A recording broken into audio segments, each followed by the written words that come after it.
JEE Main 2006 এর একটা প্রশ্ন দেখা যাক। দেখো এখানে একটা কোয়াড্রেটিক ইকুয়েশন গিভেন দেওয়া আছে আর বলা আছে এই কোয়াড্রেটিক ইকুয়েশনের একটা রুটস হবে tan 30 ডিগ্রি, একটা রুটস হবে tan 15 ডিগ্রি।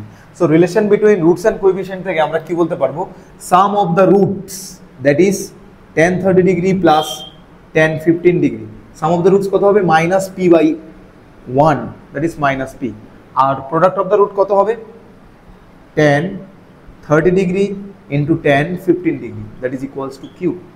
সো আমরা ভালো করে লক্ষ্য করো tan 30 ডিগ্রি প্লাস 15 ডিগ্রি অর্থাৎ tan a প্লাস b এর ফর্মুলা কত হয়, tan a প্লাস b এর ফর্মুলা হয় tan a plus tan b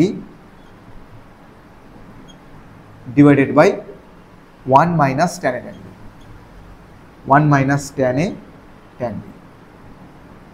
তো এইগুলোর ভ্যালু আমরা জানি tan 30 প্লাস 15 করলে কত হবে tan 45 degree which equals to 1, আর এইদিকে দেখো tan a plus tan b এর ভ্যালু হলো -p, 1 মাইনাস q, tan 45 ডিগ্রির ভ্যালু কত 1, রাইট? তাহলে এখান থেকে আমরা পাচ্ছি 1 equals to -p divided by 1 minus q। যদি আমি এখান থেকে ক্রস মাল্টিপ্লিকেশন করি তাহলে কত পাবো, 1 minus q is equals to -p। So কিউটাকে ওইদিকে নিয়ে গেলে পাবো 1 is equals to q minus p।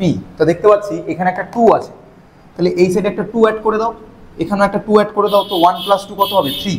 So therefore q minus p plus 2 that is equals two 3, অর্থাৎ option D is correct answer.